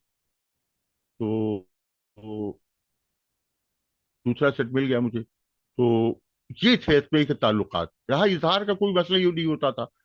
मतलब लफ्ज जो है गोया, शाफे अख्तर कहते हैं मुझसे कि जब जज्बे इसमें सादिक ना हो तो लफ्जों से उस कमी को पूरा करते हैं हम सब। अगर जज्बे इतने सच्चे हो तो लफ्जों की क्या जरूरत होती है जनाब? लफ्ज जो है हम लोग जाय करते हैं, इसलिए कि जज्बों की तरतील अब नहीं होती। इरफान साहब अपने घर से निकलते थे, जमील मेहंदी साहब अजाइम निकालते थे, उसके एडिटर थे। हम दोनों जाते थे, एक खबर इरफान साहब पढ़ लेते थे, एक मुझे पढ़ा देते, तर्जुमा किया उनको दे दिया। कोई सलाम दुआ नहीं, कोई गुफ्तगू नहीं। हमने इरफान साहब से कहा, उन्होंने कहा गुफ्तगू हो जाती है। तो इतने बड़े लोगों की गुफ्तगू हो जाती होगी, मुझे तो अब अपने नजदीक की गुफ्तगू सुनाई नहीं देती है रमन। मैं तो बहुत छोटे लोगों में बैठा हूँ, छोटा हूँ। मुझे तो अपने आसपास भी गुफ्तगू नहीं सुनाई देती, क्या कर सकते हैं हम? सर जैसे शमसुर रहमान फारूकी साहब का सर जिक्र आया बार बार, कि वो करीबी थे, मिलते जुलते बहुत थे। लेकिन सर एक उसमें देखा हमने एक तकरीब में सर कि सैयद मोहम्मद अशरफ खफा थे फारूकी साहब से कि आपने इरफान सिद्दीकी को अपने उसमें जो भी अब शबखून है या और भी मजामीन है उनको जगह नहीं दी, उनको रिकॉग्नाइज नहीं किया उस तरह। देखिए हुआ इसके ही, क्या? देखिए होता ये था कि फारूकी साहब ने सबसे ज्यादा छापा इरफान साहब को, और सौगात में जो है महमूद अयाज ने। लेकिन फारूकी साहब ने इरफान साहब पे कोई मजमून नहीं लिखा, उनकी जिंदगी में नहीं लिखा, उनके बाद भी फारूकी साहब ने कोई मजमून नहीं लिखा। तो अशरफ में एक ही, या हम अगर अंदर से नाराज हों या नैयर मसूद के ऊपर भी फारूकी साहब को कोई मजबूर नहीं है। फारूकी बहुत पढ़े लिखे आदमी थे, हम लोगों ने उनके यहाँ बहुत कुछ सीखा। लेकिन कुछ चीजें होती हैं भाई जो बड़े लोग ही जानते हैं। मैं क्या अर्ज कर सकता हूँ कि भाई फारूकी साहब को इरफान साहब पे क्यों नहीं लिखा, इसी को उनसे एक और वजह होती है। एक वजह वो समझ लीजिए आप, जब आप बहुत छोटे लोगों पे कलम उठा चुके होते हैं, उनको बड़ा साबित कर चुके होते हैं, तो सारा बड़ा शायर बीच में आता है तो मसला आपका होता है कि फिर उसको उस पर के कैसे एडजस्ट करें, समझ में कैसे आए लोगों की कि साहब अगर ये शायरी है तो वो इसके पहले वाले क्या कर रहे थे भाई। तो वो बड़े मसाइल होते हैं साहब नक्काश के सामने। इतना आसान होता है कि एक साहब या फारूकी साहब जैसे आदमी के साथ जिसका हर वक्त पे एक ही जुमला जो है कोट किया जा रहा हो, अगर फारूकी साहब इरफान साहब के ऊपर लिखते हैं, उनकी शायरी पर बात करते, तो ये भी तो पता चलता कि जिन चोरबैयों पे लिखा है उनका क्या बनेगा। फारूकी साहब का अपना मसला होता है, हर बड़े नक्काश के साथ होता है। तो फारूकी अकेले कौन सा इसमें एक ही इस्तिस्नाई मिसाल। हाँ, फारूकी बहुत आलिम थे, इसमें क्या शुबा हो सकता है। अशरफ भी ये बात जानते हैं, शुएब निजाम भी जानते हैं, प्रोफेसर जावेद कदवाई भी जानते हैं, प्रोफेसर इशराक भी जानते हैं। कौन नहीं जानता भाई फारूकी की इल्मियत के बारे में। लेकिन कुछ तहफुजात होते हैं जनाब, इतना आसान नहीं होता है। आपस में एक अब शुएब निजाम पे लिखने लगे, उसके बाद आप कहिए इरफान सिद्दीकी पे लिखिए। सफरी हो रही है क्या?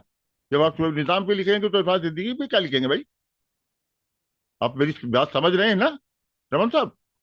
जी सर। जी सर। क्या अर्ज कर रहा था मैं, कि फरमाएं अ, सर। जी सर। सर मैं इसी बात पे जरा एक बार थोड़ी सी और वजाहत चाहूंगा सर। जैसे हम तो अभी तक कोता इल्मी के सबब सर हम तो इतना जानते हैं कि फारूकी साहब ने जफर इकबाल पे बहुत लिखा और लोगों पे लिखा। लेकिन सर आपने जो एक तरह से हवाला दिया कि भाई वो छुट भइयों पे लिख रहे थे तो बड़ों पे क्या लिखते। सर अगर इस बात की वजाहत सर कर सकें सर, बहुत हमारे लिए इल्म अफजा होगी। चलिए सब कोशिश करते हैं, आप मेरा भी इम्तिहान ले लीजिए, कोई मसला नहीं। लेकिन जफर इकबाल साहब का मसला ये था कि क्लेसिक उन्होंने बहुत पढ़ी। जफर इकबाल की बात कर रहा हूँ। और फारूकी साहब ने एक अजीब जुमला लिखा था कि दीवाने गालिब के बाद अ, गुल आफ्ताब से जो सनसनी अदब में पैदा हुई वो किसी दूसरे मजमूए ने नहीं की। अब इसका मतलब अगर जफर इकबाल ये समझ लें कि उनको गालिब से बड़ा शायर कर दिया है फारूकी ने, तो यह बेचारे, मतलब फारूकी के अलावा जफर इकबाल बेचारे की गलती है, फारूक उसमें क्या कर ले। जफर इकबाल जो है उनकी, फारूकी साहब का मसला ये था कि अब कह दिया तो कह दिया, अब निभाना है भाई। अब उनकी जो है जितनी कमजोर शायरी थी, उनके मजमू में 75% 75 क्या 80% कमजोर शायरी है। लेकिन फारूकी साहब की मजबूरी थी कि क्लासिक के हवाले से उसे का दिफा करें। अब वो एक वहां नाकिद नहीं, वकील सामने आया। नाकिद पीछे चला गया, वकील सामने आ गया। अब वकील वकालत कर रहा है, जैसे उन्होंने कहा अहमद मुश्ताक से बड़े, फिराक से बड़े अहमद मुश्ताक हैं, अहमद मुश्ताक। तो अब वहां वकालत काम आ रही है, वहां नाकिद चला गया पीछे, इसलिए कि वहां वकालत चल रही है। वकील तो अपने मुवक्किल का दिफा करेगा यार, वो कत्ल करके आया हो, डाका डाल के आया हो, कुछ करके आया हो, अगर मुवक्किल है तो उसका दिफा नहीं करेंगे आप? अब मैं भी करूंगा कि भैया ठीक ही किया है, ससाले ने टाका नहीं डाला है, लोग समझ रहे होंगे, हैं चोरी नहीं की है, मैं गलत इल्जाम लग गया होगा। मसला क्या है भाई? अब वकील है तो हमारा दिफा करना हमारी जिम्मेदारी है कि नहीं? वो अशरफ अशरफ हो चाहे शुएब हो चाहे आप रमन साहब हो चाहे प्रोफेसर साहब कदवाई, अगर कोई बात कह दी है तो अब कभी इतने बड़े मर्तबे पे पहुंच के ये कहना बड़ा मुश्किल होता है कि भैया गलती हुई है, ये तो नहीं था। इतना आसान होता है?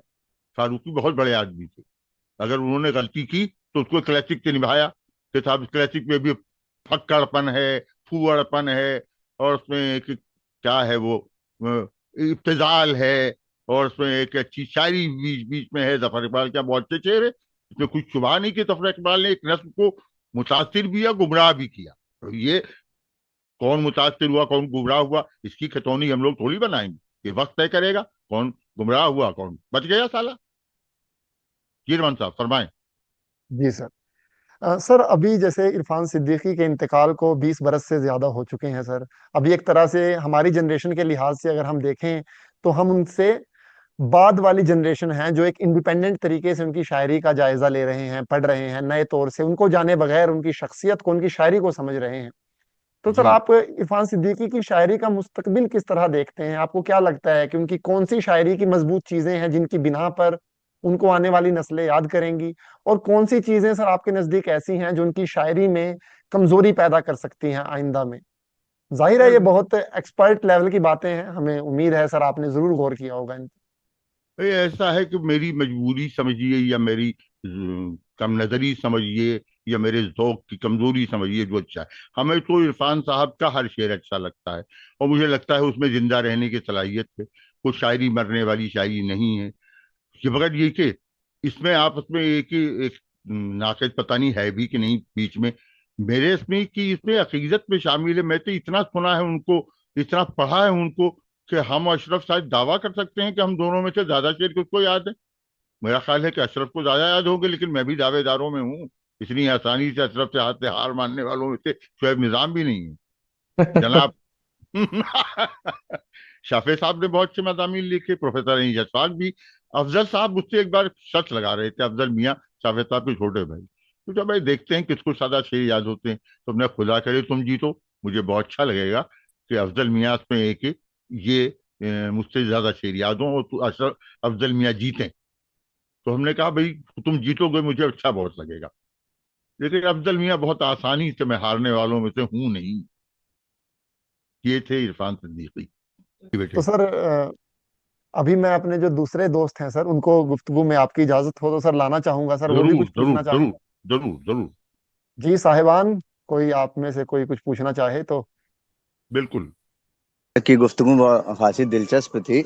मैं सर से सिर्फ एक सवाल करना चाहूँगा कि जैसे हम देखते हैं इरफान सिद्दीकी साहब की शायरी में कि हमको जा बजा करबला नज़र आती जी है ना? जी। और उसके अलावा हम इफ्तिखार आरिफ साहब कहाँ भी देखते हैं ये चीज़ें, और मोहसिन नकवी साहब कहाँ भी देखते हैं ये बिल्कुल चीज़ें। बिल्कुल। तो हाँ, सर आपका नज़रिया क्या है कि जो इस्तिआरे गज़ल के पैटर्न में इस्तेमाल किए जाते हैं वो आम तौर से उसकी आमद करबला से ही है या फिर किसी और कोई और सोर्स है? जैसे इरफान सिद्दीकी साहब का एक शेर था कि शम्मे खैमा है, नहीं, शम्मे खैमा कोई हम जंजीर नहीं हम सफरा, जिसको जाना है चला जाए इजाज़त कैसी। तो ये जो इस्तिआरे हैं जैसे मुड़ मुड़ कर दोबारा देखना या खिज़ा जी। ने लूट ली सारी बहार एक दिन में, ये सारी मैं चीज़ें जो इस्तिआरे मिलते हैं हम लोगों को, तो क्या ये करबला ही से सिर्फ सोर्स आता है या और कहीं से भी सोर्स आता है जो हम लोग गज़ल के पैटर्न में देखते हैं इस्तेमाल करते हुए? इस पे सर थोड़ी सी रोशनी डाल दीजिए। ठीक है, हाजिर हाजिर करता हूँ जो मेरी राय। देखिए इरफान साहब के यहाँ कैनवस 78 में शाये हुआ। कैनवस से लेके शब दरमिया और सात समावात, ये तीनों मजमुओं में इसमें कि करबला का जिक्र इसमें बहुत हुआ। गोपी चंद नारंग साहब ने जब करबला एक शेरी इस्तिआरा लिखा, किताब उनकी, तो उसमें इफ्तिखार आरिफ साहब का और वो महरे दुनीम, ये दोनों तकरीबन आसपास आए हैं। यानी ये कैनवेस और महरे दुनीम, जाहिर है महरे दुनीम भी बहुत अच्छा मजमुआ है। इफ्तिखार आरिफ साहब का ताज़ाकारी बहुत नजर आती थी, लेकिन इरफान साहब उससे पहले से करबला के इस्तिआरे इस्तेमाल कर रहे थे। आपने अभी जिस शेर का हवाला दिया है वो एक वाकया है कि हजरत हुसैन ने खेमे में एक वक्त ऐसा आया जब चराग इसमें की गुल कर दिया, और उन्होंने कहा कि इसमें एक ही अब अंधेरे में जिसको जाना हो चला जाए। वो उसमें एक ही ये शेर वहां से आया था जिसका आप हवाला दे रहे थे। तो ये करबला करबला जो है, जालिम और मजलूम दो उसमें एक ही जो है फरीक हमेशा रहे हैं। करबला मजलूमों के साथ उसमें एक है और जालिम के खिलाफ। ये बुनियादी मामला जो है करबला के हवाले से यूं आता है कि आप जुल्म के खिलाफ हैं या नहीं हैं। अगर हैं तो आप जाहिर है कि करबला की तरफ जाएंगे, या करबला जैसी इसमें एक ही मार्कों की तरफ जाएंगे।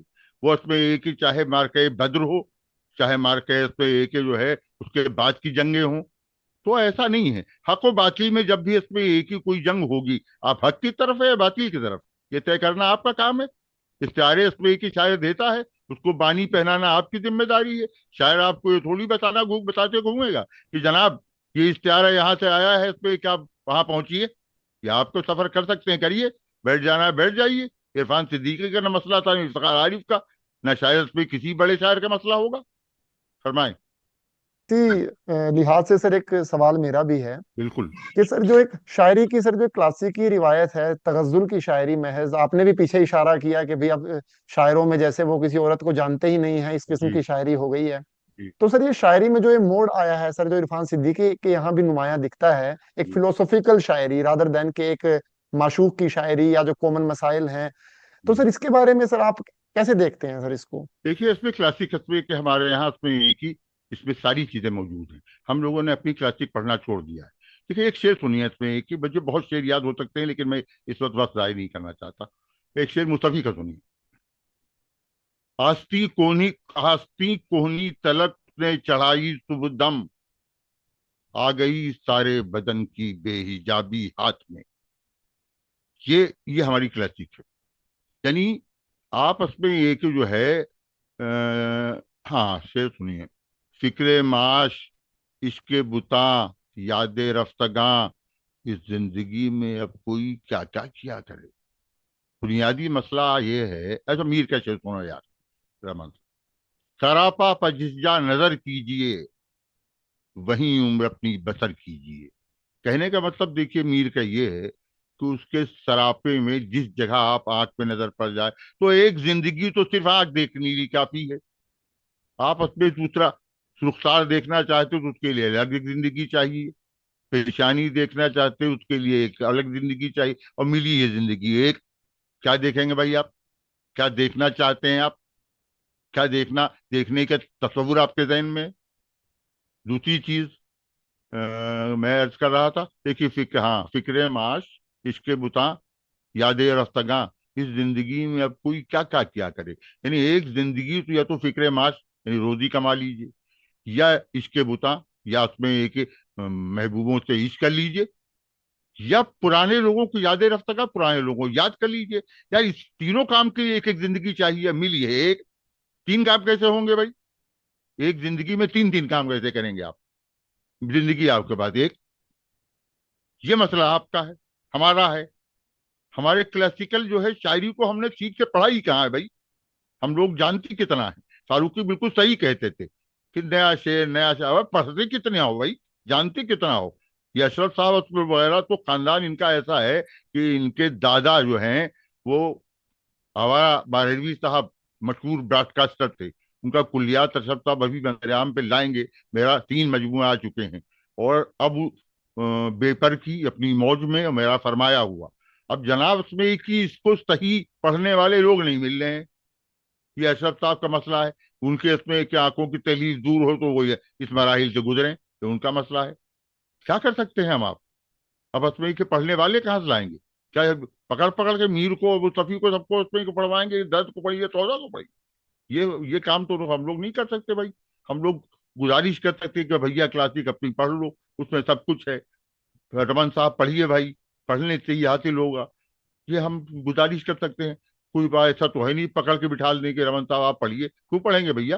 कहेंगे शुएब निजाम पढ़े डाले, हमको क्या जरूरत पड़ गई है? शाफिक कदवाई साहब पढ़े, अशरफ साहब पढ़े, हैं अनीस अशफाक साहब पढ़े, मुझे क्या जरूरत पड़ेगी भैया? क्यों पढ़ेंगे जनाब? और कोई सवाल पूछना चाहें? बिल्कुल।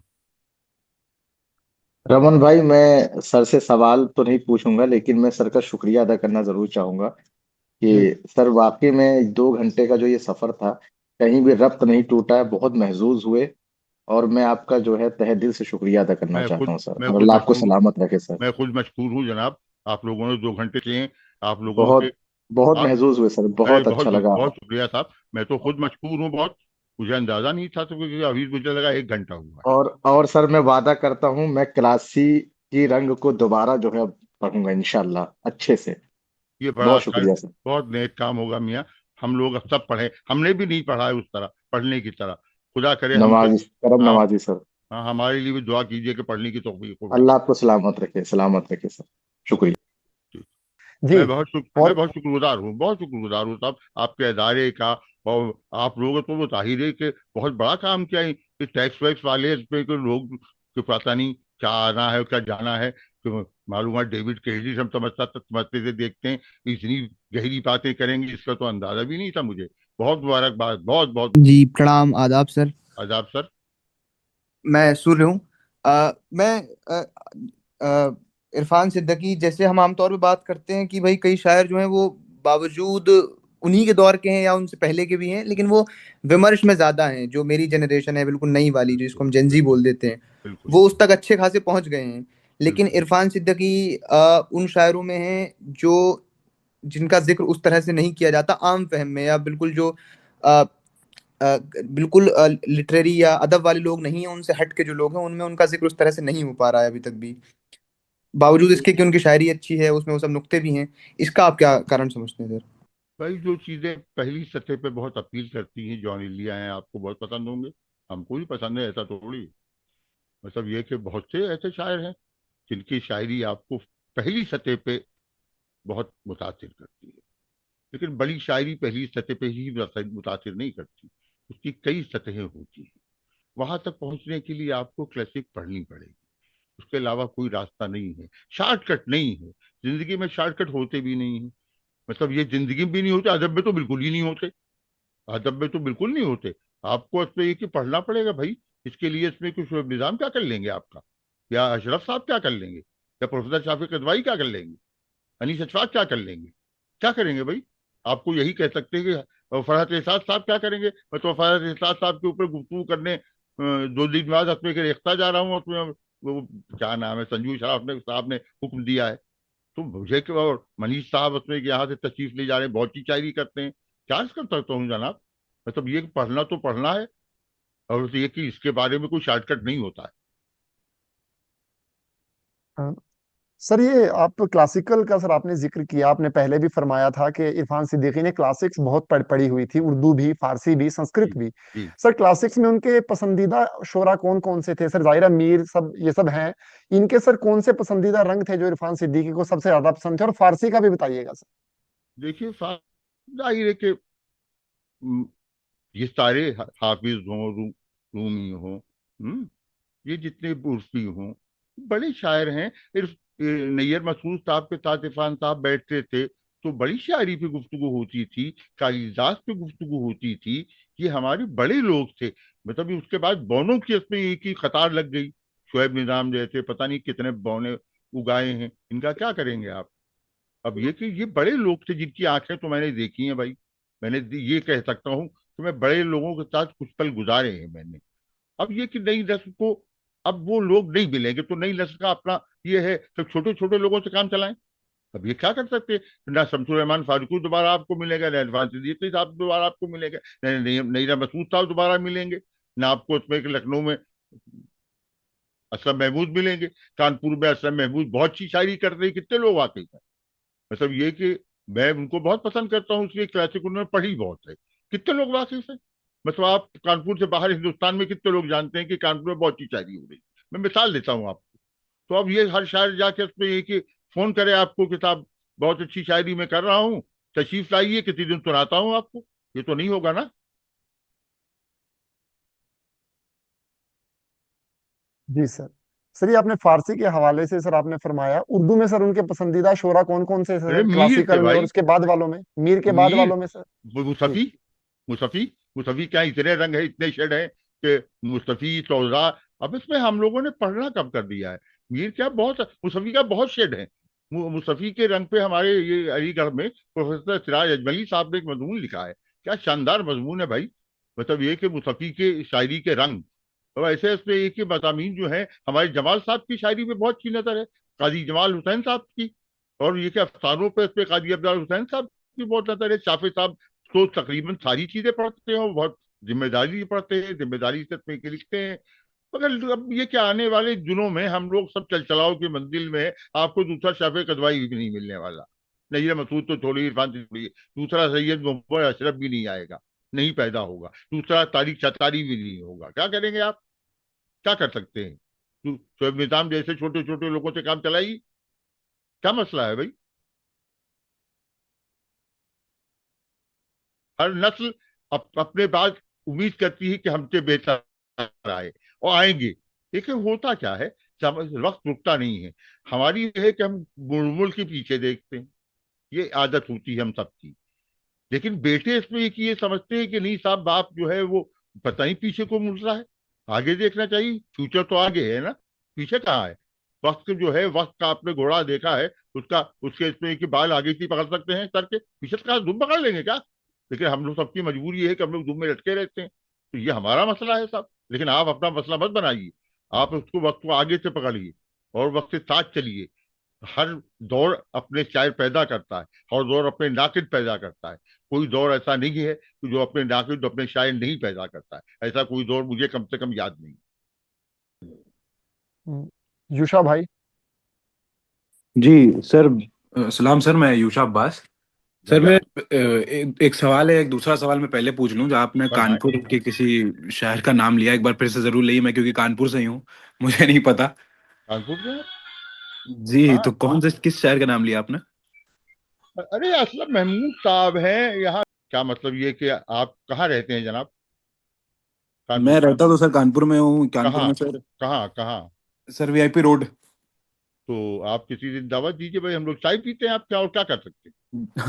जी जरूर। ये दूसरा सवाल जो है हाँ हाँ, इससे सवाल अदब कीजिए। से रिलेटेड जी। कि हम लोग सर जो देखते हैं क्लासिकी जिसको हम कहते हैं, जो जिसको हम जदीद कहते हैं, और जो जी। आज भी जो हम लोग नियो जदीद या और उसके आगे हम लोग चलते हम्म, आए हैं, इसमें सर ये इश्तिहारों का और तस्वीरों के इन्फ्लुएंसेस कैसे पैदा हम्म, हुए, जिसमें जिसमें हमने सरवत हुसैन या इरफान हम्म, सिद्दीकी या रईस फरोग, हम्म। इनमें हमने उस दौर में जो तस्वीर, जो इश्तिहारे हाँ, जागते पैकर देखे। पैकर पैकर तराची से कह लें आप, चलिए।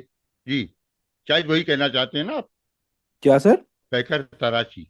जी जी हाँ। तो सर ये पैदा कैसे होती है? हर जमाने में होती है, लेकिन मेरा मतलब है सर कि ये इन्फ्लुएंसेस कहाँ से पैदा होते हैं, क्योंकि जब हम लोग पढ़ना शुरू करते हैं तो हम लोग ऑब्वियसली क्लासिक से शुरू करते हैं। फिर हम लोग को अपनी आवाज नहीं बनानी होती है, हर एक आर्टिस्ट को, हर एक शायर को। तो वो सर उस जमाने में सरवत साहब या इरफान साहब ने कैसे करी होगी? आपने सर अपनी कैसे वॉइस ढूंढी? नहीं, मेरी तो कोई आवाज ही नहीं है। शायद हाँ। आप बस हाँ। आप कहाँ? जी। आप फरमाएं। देखिए होता क्या है, दो चीजें हैं। पहली चीज तो आप अपने जहन में साफ कर लीजिए कि शायरी की सिर्फ दो किस्में, एक अच्छी शायरी, एक बुरी शायरी। तीसरी कोई किस्म नहीं होती, कभी नहीं रही। जदीदियत हो, क्लासिक हो, डॉक नई क्ला ये मॉडर्न क्रिटिसिज्म के बारे में तो मेरा इल्म बहुत महदूद है। मैं ज़्यादा जानता भी नहीं हूँ। मैं क्या अर्ज करूँगा? मतलब ये है कि बहुत पढ़े लिखे लोग हैं, उनसे पढ़िए। मैंने बहुत कोशिश की समझने की, मेरी समझ में नहीं आया। अब किसी माकूल आदमी से बात कीजिए, किसी अच्छे प्रोफेसर से, तो आपको ज़रूर बताएगा कि भाई ये मॉडर्न न्यू मॉडर्निज्म क्या है। मैं तो ये जानता हूँ कि जदीदियत की जब तहरीक शुरू हुई, तो शुरू शुरू में लहजा जो एक हरावल दस्ता होता, पता ही इस लफ्ज के मानी अब किस तरह बताया जाए, तो वो उसमें एक ही सब चीजों को रौनता हुआ गुजरता है। जो चीजें हैं वो कहता है ये सब सब बकवास, गुजर जाता है। उसके पीछे जब पानी ठहर जाता है तो बहुत अच्छे शायर आते हैं सामने, तब उसमें ये अच्छी शायरी होती है। और हम लोग जहां से आप जिक्र कर रहे हैं, सरवत हुसैन साहब का, इरफान सिद्दीकी का, जफर इकबाल का, सलीम अहमद का, जितने नाम आप गिनाते जाएं, बहुत से नाम है, शहजाद अहमद साहब का, जेब गोली साहब का, जितने नाम गिनाना चाहें, वो ठहरे हुए पानी के इसमें शरावर है सब। वो उसमें एक ही, जब पानी इसमें एक ही तूफान गुजर गया है, उसके बाद तूफान के साथ तो आपकी कश्ती बह जाएगी जनाब। आप उसमें ठहरेंगे कहाँ जनाब? जी सर, बहुत बहुत शुक्रिया सर। रहमान साहब, कुछ और सवाल? अ, सर, मैं बुरहान बोल रहा जनाब फरमाएं। हूँ। जी सर, तो मैं तो अभी जैसे बहुत लाइक यंग जनरेशन से ही हूँ। अभी तो मैं 21 साल का हूँ, मैं कॉलेज में ही वैसे हूँ अभी। मैं भी ऐसा बूढ़ा नहीं हुआ हूँ, बताएं। तो सर, जैसे हम लोग अभी डिस्कशन कर रहे थे कि कैसे जो जदीद शोरा हैं उनको उनके बारे में लोग जानते नहीं है।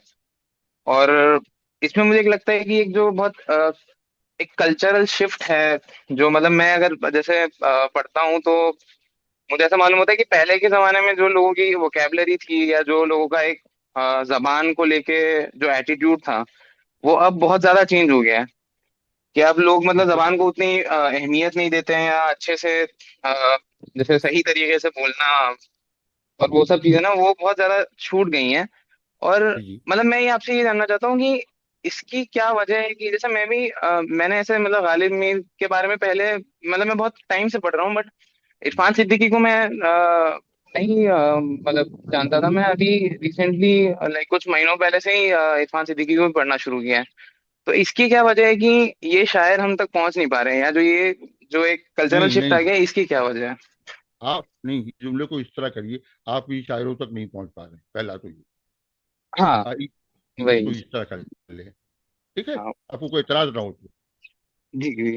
अगर आपको कोई इतराज हो तो जुमले को ऐसे करिए, आप इन शायरों जी तक जी। नहीं पहुंच पा रहे, ठीक है? जी अब बात करता हूँ, फरहत एहसास साहब से आप वाकिफ हैं?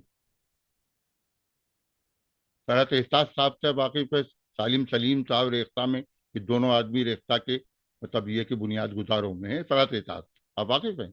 हाँ हाँ, फरहत एहसास है। तो फरहत एहसास की शायरी आपने पढ़ी? पढ़िए, सालिम सलीम साहब को पढ़िए, हैं? तो ये उसके बाद रेख्ता ने बहुत सी किताबें छापी हैं। तो आपस में एक ही रेख्ता वारजी पे जाइए, नुमान शौक साहब हैं, बहुत सी शायरी करते हैं। तो ये सब बस में ये कि आप इनसे, इनके यहाँ राब्ते में रहिए, इनके यहाँ पूछिए कि किन मजमुओं को इन्होंने छापा है। ये इसमें ये कि जो है आप उन तक पहुंचे, तो वो शायर आप तक क्यों पहुंचेंगे भाई? ये आपका कौन सा मसला है? शायरों का कौन सा मसला है? तो आप तक कहे जाएंगे भाई? आपको शायर तक जाना हो तो जाए, नहीं जाना हो तो अपने घर बैठिए भाई। तो शायर बेचारा कौन सा कसूरवार है? जी, वही मतलब मेरा सवाल वही था कि जैसे जो हम्म, हम्म। मतलब लोग थोड़ा हाँ जबान से हाँ या जी, अब मैं उर्दू जबान पे शायरी से आता हूँ। दूर होते जा रहे हैं। जी मैं जबान पे आता हूँ। देखिए, जी आप उसमें ऑक्सफोर्ड डिक्शनरी आप देखते हैं, हर साल उसमें कुछ लफ्ज जुड़ जाते हैं। हमारी ऐसी जबान बदकिस्मत है कि इसमें मतरूकात आपने निकाल दिए कि तब ये लफ्ज तर्क हो गया, ये तर्क हो गया, तलक नहीं इस्तेमाल करेंगे, ये नहीं इस्तेमाल करेंगे, ये नहीं इस्तेमाल करेंगे। यह आपको किसने दिया है भाई? ये लफ्ज कहीं मतरूक होते हैं? लफ्ज तो उसमें एक अपने मानी देते हैं, आप उन मानों से नहीं वाकिफ है। एक लफ्ज दूसरे लफ्ज का मुतबादिल नहीं होता, कोई लफ्ज किसी दूसरे लफ्ज का सब्स्टिट्यूट नहीं होता। लफ्ज जो है अपने आप में बहुत पुरस्कार होता है, इतना आसान नहीं होता है कि इसमें कि आपने एक लफ्ज इस्तेमाल किया तो उसके सब्स्टिट्यूट में दूसरा लफ्ज इस्तेमाल, दूसरा लफ्ज वही तो होता ही नहीं है। एक लफ्ज में जो बात कही गई है उसकी अगर दूसरा लफ्ज जो है उसकी जगह पूरी कर रहा है तो दूसरा लफ्ज ईजाद क्यों हुआ? उसकी क्या जरूरत पड़ गई? कोई लफ्ज दूसरे लफ्ज का बदल नहीं जी। होता बेटा। भाई साहब, भाई साहब, भाई साहब, वही पढ़ाते ऐसे बेटा पढ़ाते ज्यादा किसी, सुटेबल लग रहा है मुझे। नहीं बेटे, पढ़ाते पढ़ाते बेवकूफी की आदतें पड़ती हैं, उसमें ये भी। चलिए जी आगे सर। बढ़े। जो सर आपने मतरूकात के हवाले से सर आपने फरमाया, इरफान सिद्दीकी के भी सर हमने एक इंटरव्यू में ये बात पढ़ी थी कि वो भी इस मतरूकात वाले आइडिया के खिलाफ थे। वो भी यही जो आपका सर लाइन ऑफ थॉट है, इरफान सिद्दीकी के यहाँ भी यही लाइन ऑफ थॉट हमें मिलता है सर उनके तो इंटरव्यू में। उन्हीं से तो सीखा है, ये उन्हीं उन्होंने ने कहा है सर। उनसे ही तो सीखा है यार। रैयत मसूद साहब, इरफान साहब, अब अशरफ साहब से पूछिए, उन्होंने भी सीखा है। हम जी लोग जी तो जी सीख जी रहे हैं जनाब, इन्हीं बड़े लोगों से जी। सीखा है, शमसुर रहमान फारूकी साहब से सीखा है। इसी के साथ सर इरफान सिद्दीकी ये भी उन्होंने एक जगह फरमाया है सर कि मुहावरे भी शेरों को कमजोर करते हैं, जबकि मुहावरे जो है जबकि मियाँ, क्लासिक रिवायत में तो मुहावरे को शेर का सरमाया समझा जाता था जैसे। जी मुहावरे जो है मुर्दा इस्तियारे होते हैं। मुहावरे मुर्दा इस्तियारे होते हैं। इस्तियारा जब मर जाता है तो मुहावरा बनता है। इसलिए कहा होगा किसी बड़े आदमी ने, इरफान सिद्दीकी ने कहा हो, नहीं मसूद ने कहा हो, किसी ने कहा होगा, या अशरफ साहब जानते हैं, या शाफी साहब जानते हैं कि जो जो है मुहावरा इस्तिआरा मर जाता है तो मुहावरा बन जाता है। इसलिए इसमें कि मुहावरों से इसमें मुहावरे पर ये नहीं कि मुहावरे बुरे हैं। अब शेर सुनिए साहब, अब मुहावरों का इस्तेमाल दाग करते हैं। जी अब सर, शेर इरशाद सुनिए दाग का। इरशाद। अब अब उस तरह का शेर कह के दिखाइए, तो हम शोएब निजाम से अगर उम्मीद करें तो नहीं दिखा सकते। मैं अपनी बात कर रहा हूँ सिर्फ। शेर सुनिए कि मुकाबिल उसके जो अबरुए यार कल आया, मुकाबिल उसके जो अबरुए यार कल आया, हिलाले चरख का इतना समूह निकल आया। करिए इस्तेमाल, ये मुहावरा है। वाह वाह वाह।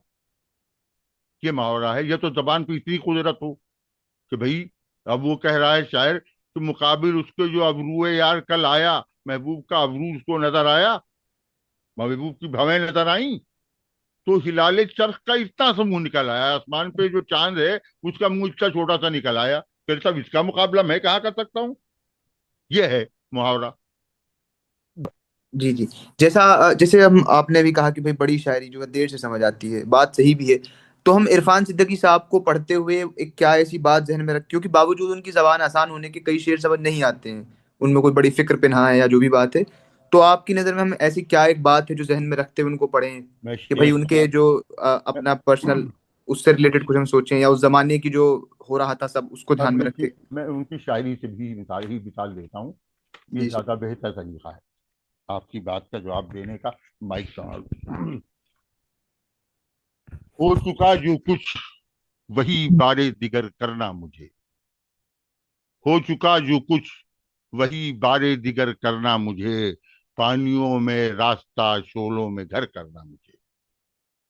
वाह वाह वाह। तुझको एक जादू दिखाना पेशो ताबे खाक का, तुझको एक जादू दिखाना पेशो ताबे खाक का, एक तमाशा ए हवाए रह गुजर करना मुझे, वाह वाह एक वाह। तमाशा ए हवाए रह गुजर करना मुझे। धीरे धीरे खत्म होना सर का सौदा दिल का दर्द, धीरे धीरे खत्म होना दिल का सौदा सर का दर्द, रफ्ता रफ्ता हर सदफ को बेगोहर करना मुझे, रफ्ता रफ्ता हर सदफ को बेगोहर करना मुझे। शेर समाप्त फरमाइए। तुझे पाकर भी तेरी ही तलब तुझे पाकर भी तेरी ही तलब सीने में रखते हैं, तुझे पाकर भी तेरी ही तलब सीने में रखते हैं, तमाशा कर कि हम कशकोल गंजीने में रखते हैं, वाह तमाशा वाह करके हम कशकोल गंजीने में नहीं वाह मेरा। रखते वाह वाह वाह। वाह वाह। हैं। रिश्ते इसी रास्ते से वो खुर्शीद फरदा घर में उतरेगा, इसी रास्ते से वो खुर्शीद फरदा घर में उतरेगा, तो आंखों के दिए उस रात के जीने में रखता हूँ। वाह वाह वाह वाह वाह, वाह वाह। क्या और टोन है भाई, शेर वाह वाह वाह। सुनिए, और शेर सुनिए जनाब, ये भी सही है, तो आपकी समझ में ज्यादा बेहतर आएगा। हम तो जंजीरे सफर शौक में डाले हुए हैं, हम तो क्या जंजीरे कहना। सफर हम तो शौक में जंजीरे सफर शौक में डाले डाले हुए हैं, हुए। वरना ये अनफसो आफाक खंगाले हुए हैं। आए। हम तो जंजीरे सफर शौक में डाले हुए हैं, वरना ये अनफसो आफाक खंगाले हुए हैं। जानो तन इश्क में जल जाएंगे, जल जाने दो, आहा। जानो तन इश्क में जल जाएंगे, जल चल जाने जाए। दो, हम इसी आग से घर अपना उजाले हुए हैं, वाह क्या वाह वाह कहना। क्या वाह वाह वाह, वाह हम वाह। इसी आग से घर अपना उजाले हुए जाले हैं। हुए।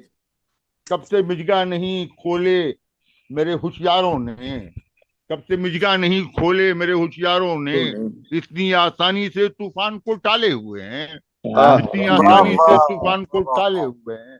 और शेर सुनिए जनाब, आपका वक्त समय नहीं पता क्या होता है, आप जाने। देखिए हिंदी, बहर और हिंदी के लफ्ज जब बड़े शायर के हाथ में आते हैं तो क्या बनते हैं, इसलिए सुनिएगा सर। रमन साहब सुनिए सर। जी सर, इरशाद। हाँ, कोई चिट्ठी लिखो रंग भरी, कोई मुट्ठी खोलो फाग भरी, आहा। वाह। कोई चिट्ठी लिखो रंग भरी, कोई कोई मुट्ठी मुट्ठी खोलो खोलो फाग भरी। फाग भरी, कभी दिन बीते बैराग भरे, कभी रुत आए अनुराग भरी, वाह कभी वाह। दिन बीते बैराग भरे, कभी रुत आए अनुराग भरी। जहाँ खाक बिछौना रात मिले, मुझे चांद की सूरत साथ मिले, जहाँ खाक बिछौना रात मिले, मुझे चांद की सूरत साथ मिले, वही दुखियारन वही बंजारन वही रूपमती वही भाग भरी। शेर हाँ सुनिए साहब। पल भर वाह को अगर मैं सो जाऊं तो सारा जहर का हो जाऊं, आए। पल वाह भर को अगर मैं सो जाऊं तो सारा जहर का हो जाऊं, तेरा काला जंगल नाक भरा, मेरी जलती आंखें जाग भरी। आहा। सुनो अपना अपना काम करें, सुरताल पे क्यों इल्जाम धरें, सुनो अपना क्या। अपना क्या काम मिसरा, करें, क्या मिसरा। सुरताल पे क्यों इल्जाम धरें, मियाँ अपनी अपनी बासुरिया, कोई राग भरी कोई आग भरी। वाह वाह भरी। वाह आह, सुनो अपना क्या अच्छा है। अपना काम वाह करें, वाह। सुरताल पे क्यों इल्जाम धरें, मियाँ अपनी अपनी बासुरिया, कोई राग भरी कोई कोई आग आग भरी। भरी, कोई आग भरी। जनाब, तो जब देखिए आपने हिंदी के सारे अल्फाज हैं, लेकिन कैसे इस्तेमाल हो रहे हैं। लफ्ज बहुत पुरअसरार होते हैं, जब बड़े हाथों में आते हैं तो उनके असरार खुलते हैं, हम जैसों के हाथ में आते हैं तो असरार क्या खुलेंगे भाई, हम वाकिफ ही नहीं है लफ्जों से, इसलिए तर्क उसमें न जाइए कि मतरूक हो गया, ये हो गया, वो गया। कोई लफ्ज तर्क नहीं होता, इस्तेमाल करना लोग भूल गए हैं, तो उनकी गलती है, सर वो लफ्जों से क्या दाग का मतलब। शेर एक बार और सुना दीजिए। आपका शेर सुनिए साहब, क्या कौन सा था शेर? वो जो अभी आप सुना रहे थे, इतना हाँ सा मुंह निकल आया। हाँ हाँ हाँ। मुकाबिल उसके जो अबरू है यार कल आया, वाह। मुकाबिल उसके जो अबरू है यार कल आया, आया। हिलाले चरख का इतना सा मुंह निकल आया। क्या कहने भाई, वाह वाह वाह वाह वाह वाह।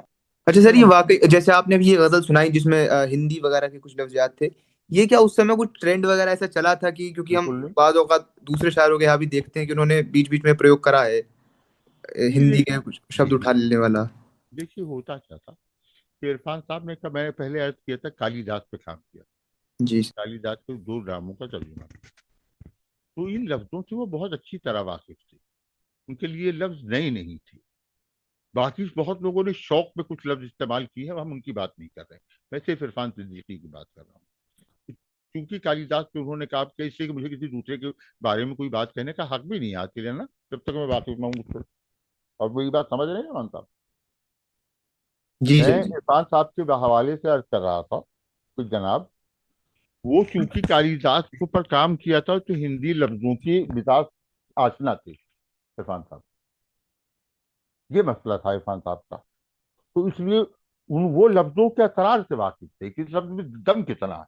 तो बड़े हाथों में जब लफ्ज आता है तो वो अपने मानी अलग से, जैसे शेर सुना यार नजीर का। हम्म नजीर अकबर आबादी। जी सर इरशाद।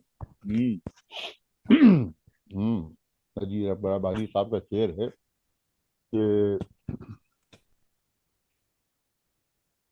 रात का ढेर से हम मिसले अनारो मेहताब, राख का ढेर थे हम मिसले अनारो मेहताब, आग जब तूने दिखाई तो तमाशा निकला। आह, आग जब तूने हाँ, दिखा तमाशा निकला। अब तमाशे का इस्तेमाल उसमें एक आप याद कीजिए कि क्या इससे बेहतर आपको कहीं नजर आ रहा होगा? हमको नजर नहीं आया, आपको हो सकता आया हो और होना चाहिए, लेकिन मेरा चूंकि इल्म बहुत महदूद है, मैं अर्ज नहीं कर सकता यकीन से कि भाई तमाशे का इससे बेहतर इस्तेमाल नहीं किया होगा, बहुत लोगों ने किया होगा, लेकिन मुझे नजीर के जमाने में तमाशे का इससे बेहतर इस्तेमाल का तस्वुर मेरे जहन में नहीं है। चेतन भाई जी, चेतन भाई कुछ हाँ पूछना जी। चाहते हैं।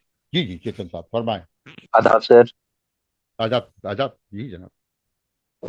सर, जैसे कि आपने बताया भी कि, और जैसे इरफान सिद्दीकी साहब की शायरी में जीने का जो है, जीने के बारे में ज्यादा बातचीत है और जिंदगी के बहुत अलग अलग से रंग दिखते हैं।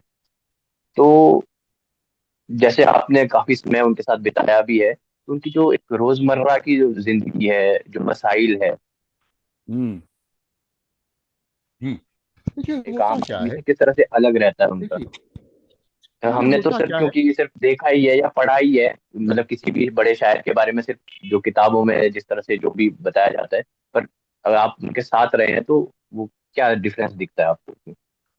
देखिए इसमें होता क्या है, अभी मैंने इससे पहले रमन की किसी सवाल के जवाब में शायद बताया हो कि बहुत सी जब चीजें आप पढ़ते हैं तो आपके सबकॉन्शियस में चीजें चली जाती जी। हैं, इकट्ठा होती रहती हैं, एक दूसरे में गड़बड़ गुड़मुड़ होती रहती है, एक दूसरे में मिलती जुलती हैं। जी। जब उसके बाद शऊर में वो चीजें आती तो आपको लगता है कि साहब गोया आपने कोई नई बात कह दी। आप नई बात उसमें की इसलिए नहीं कहते, अब चलिए बहुत और दूर ले चलते हैं आपको, चलिए साहब जब चलते हैं तो फिर दूर चलते हैं, यूनान चलते हैं। रमन इजाजत है? रमन सर, जी सर, सर बिल्कुल सर। यूनान चल रहे हैं थोड़ी देर के लिए। हाँ हाँ बिल्कुल सर, आपके साथ साथ। अफलातून जो है, प्लेटो, उसने अपने एक ही कहा कि जनाब आइडिया मैटर को मोबिलाइज करता है, आइडिया मैटर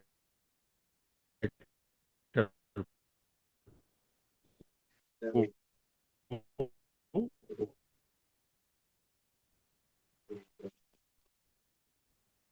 मोबिलाइज करता है। समझे आप? पलंग का एक तस्वुर बनाया, उस तस्वुर के बाद उसमें एक जो है उसने इस पे एक ही सोचा कि यार इस तरह बन सकता है, फिर उसने पलंग बना दिया। यानी थर्ड फोल्ड अवे। आप समझ रहे हैं रमन साहब मैं क्या कह रहा हूँ? तीसरे मोड़ पर उसमें एक ही है, वो तीसरे इसमें एक फोल्ड पे वो पलंग आया हमारे सामने। पहले तो उसने जहन में सोचा, उसके जहन में तस्वुर आया, फिर उसने गौर किया इस तरह की कोई चीज बन सकती है, तो उसने बना दी। ठीक है, ठीक है। हेलो। जी सर। जी सर, जी सर, सुन रहे हैं सर। अच्छा, खैर, उसका शागिर्द अरस उसका उसका शागिर्द अरस्तू। ये क्या रवायत थी जनाब कि उस्ताद का नाम नहीं लिया अरस्तू ने कहीं, कहीं उसने ये कहा ही नहीं कि हम अपने उस्ताद की बात को रद्द करने वाले हैं। कि अचानक कोई चीज आप सोच ही नहीं सकते, ऐसी कोई चीज नहीं जी सोच सकती जिसको आपने देखा नहीं। ये अरस्तू कह रहा है भाई। फरमाया आप, रमन साहब। जी सर।